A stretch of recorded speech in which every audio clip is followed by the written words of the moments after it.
السلام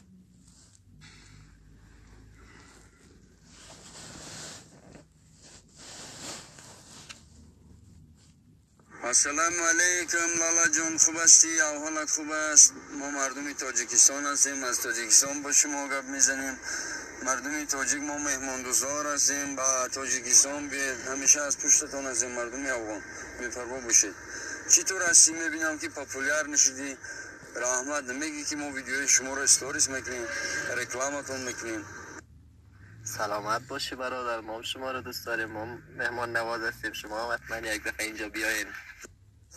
بیو مهمونی بیو برشیم بیو کدن چوردن دورو من بادا بیمار شده بیوید مولی چینی میکنیم شما.